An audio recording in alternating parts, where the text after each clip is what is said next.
So how to make a girl miss you. So the most common thing that I hear quite often is guys, they start seeing a girl, maybe they've only seen her once, maybe they've only just recently met up and they've got her number, and then something happens where they've got to know her enough, they've got into some form of dating routine, they might even be on their second date, it's relatively early. They might have got to the stage where they're exchanged social media, so they're starting to get to know each other, and then the girl goes, poof, she ghosts him. Goes totally silent, and he doesn't know what went wrong. He doesn't know what happened. She's not replying. She's just disappeared off the face of the earth, and he has no idea what's going on. This is very common. It happens all the time where girls just poof, they just disappear, and the guy just has no idea. He's frustrated. He doesn't know what he did wrong. He doesn't even know if he did anything wrong. He has no idea, and he's just frustrated.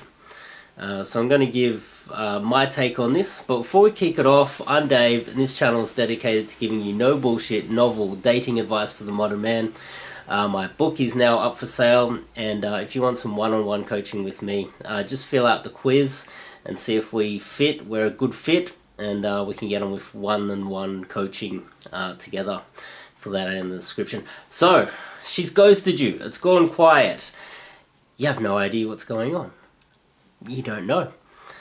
Hopefully, especially in the modern era, most of us, you start off with maybe a number to start with.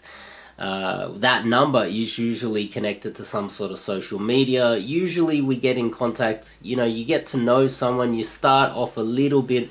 The beginning phases, you share your Instagram, you share some, maybe your Facebook, you share some form of social media in the building phase of some form of a relationship.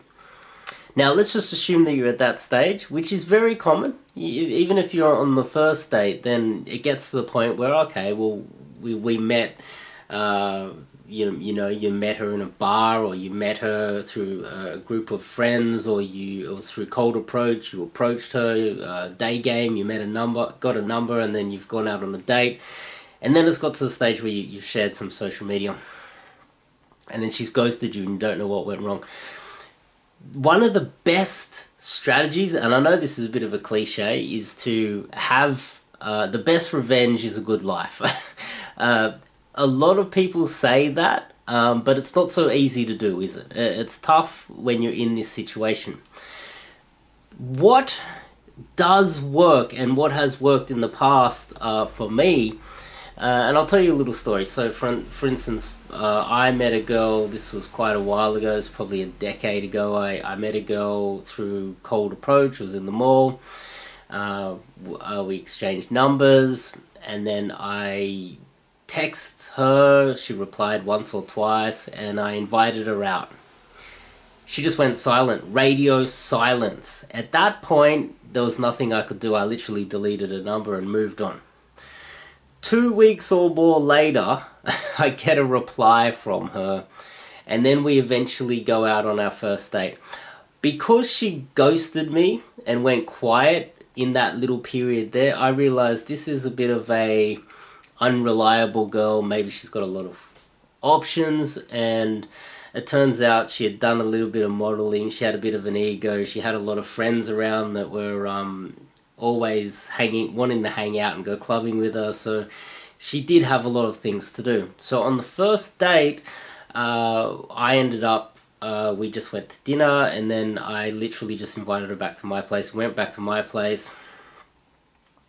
We spent the night at my place, if you know what I mean. And then literally after doing that, she ghosted me again. But at that stage, we had shared our social media. We had shared social media, so she had time to check me out and things like that. And that's generally when you have a little bit more leverage, right? Because you can assume that she's still going to be checking up on what you're doing, even though she's not replying to your messages or anything like that. First goal is, don't overdo it and send her a ton of messages. Don't do that. That is the worst thing you can do, is Oh, hey, how you going? You know, how was last night? What are you up to? Some sort of question, when are we going to meet up next? You want to meet up this time or whatever? Don't just go bam, bam, bam, bam, bam. If you've left a question there, leave it. It's her turn to reply. Don't be messaging over and over and over again. At that point, she ghosted me again. And what I did was I realized, okay, all right, well, there's not much I can do. All I can do is go out and enjoy life, and maybe the best the best solution would be to go find yourself another girl and post it on social media, and then she'll be go, what happened? You go, well, you didn't reply, so what do you expect me to think? But if you can't do that, which is probably not the best strategy, I dare say it would be better to try and get that one girl back. And in game theory, which I mentioned in my book, it is good to get that second girl and have them just running simultaneously, and always have one in the back pocket just in case, because you never know with modern dating these days, because so many girls are so flaky and they ghost you all the time. It is better to always have second, third, fourth option, because they're so unreliable most of the time. It's literally the best option to always have a backup plan, especially in the modern era 2020. But back to my story. We slept together the first date because I supercharged it. I made sure that I tried to make it all happen fast, because she was unreliable. You have to play the field. That's what the field is. The field is she's unreliable. You don't know. So what happened? I would be more frustrated if I didn't sleep with her on the first date and I took her out to dinner and then she ghosted me anyway. I'd be even more frustrated, because then I'll think, she didn't reply for 2 weeks. I should have known better, right? So what happened then, we exchanged Facebook, and what I did was I had a bit more spare time, and so I posted a few photos of me going out. So I went out to a bar with a group of friends, and I posted that photo. At that stage, I had no idea. It's not like Instagram these days, but I couldn't tell if she had have seen it, but I just assumed she did. And then not too much longer later, I posted another thing of me going out having fun. And then what happened was she came around, and then I saw her again the next weekend. So there's something happening with men sometimes, is when you meet a girl and it's early on, you start to build your life around the girl. And you should never be building your life around a girl. She needs to know that you are your own independent man. You have your own life. You have a lot of fun things to do. Your life isn't revolving around her, because that's a bad situation for a girl to be in, when your life revolves around her. You have to have your own life, your own passions, your own things going on, and she is just an extra to your awesome life. You see what I mean? To the point where you have to try fit her into your awesome life. That's the ultimate way to be living as a man, not to be building it around her, and if anything happens with that relationship, it destroys your life. That's the worst case scenario. And to some extent, when a girl sees that, it's not necessarily that she's thinking, oh, okay, he's got all this fun and I feel jealous. It's more that, okay, he has a life outside of me and he's choosing to hang out with me. It's not that he has no other options and he's building the life around me.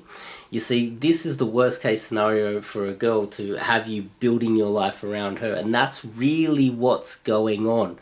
It's not that she sees that you have a life and she's a little bit jealous and she feels like she's missing out. That's not it. Because she is, if she's a high quality girl that has lots of people that want to hang out with her all the time, she can go party every day of the week with anybody she wants. Free drinks in the bar, parties every weekend. Everyone will pay for a dinner, pay for everything. This is not how her mind is going to work, because she has all the options in the world. The point is, she doesn't want you revolving your life around her, because that will stifle her and just, it'll be claustrophobic for her. And so that's kind of the test. And then sometimes she'll ask you, oh, I saw that you went out, you did this and this and this. And then you say, you don't go, oh yeah, I saw it and pass it off. What you do is you say, well, yeah, you were my first option, but I've got all these other options in my life. I've got a lot of other things in my life. You were my first option, but you weren't replying, were you? And you make it lighthearted. You don't be bitter and demanding. You just go, look, well, if you don't want to hang out with me, I've got all these other things going on. I've got other shit going on. I've got a good life. And if you're busy, I'm going to go do my other stuff. And that, which is kind of counterintuitive, is what she wants to hear. So, yeah, if you like this video, make sure you click the subscribe button and click the bell icon if you like this advice. And also, I've got a form in the description so you can sign up to do some coaching with me. I'll see you in the next video.